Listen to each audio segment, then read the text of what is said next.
The New York Times article outlining some of the flaws of using foreign aid to achieve American interests overseas actually caused quite a stir in some of the agencies that are intent on doing just that.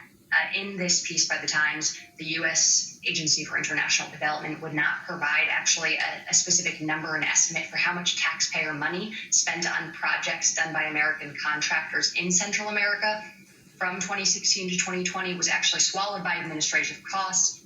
The Harris team has said that they're going to be intently focused on making sure the money gets to the right place. But again, this is a problem that has vexed, the President Biden when he was vice president under President Obama.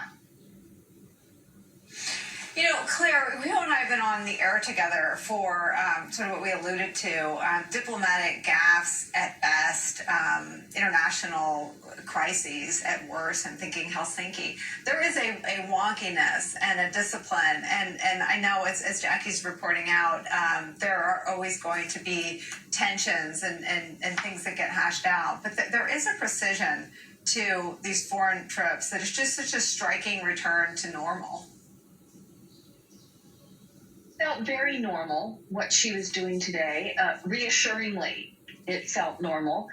And this is a week of symbolism, as was just mentioned.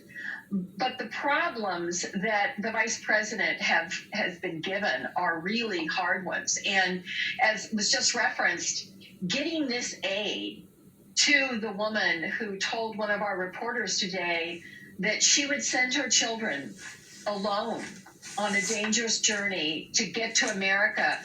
And when asked why, she said, well, my neighbor's child just died of hunger. So that's what these mothers are facing in Guatemala. Their children are starving.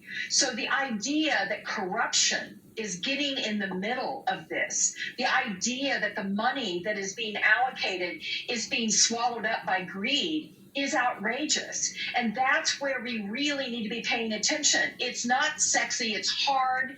Contracting oversight, getting money to not-for-profits to actually distribute food and aid and economic opportunity.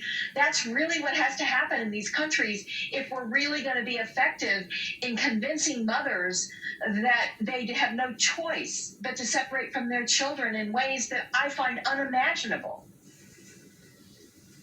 Yeah, I mean, that is all that you need to understand about this, that things are so horrible. Mothers put their babies in vans and in buses, knowing they'll likely never see them again. Jackie Alemany, thank you so much for joining us and taking us through this important first trip. Claire's sticking around. Up next for us, controversial opinion and ruling from a judge in California, comparing military-style guns to Swiss Army knives. Emboldening gun rights activists all across the country today. We'll look at the fight ahead and speak to someone who tragically knows all too well that an AR-15 is nothing like a pocket knife.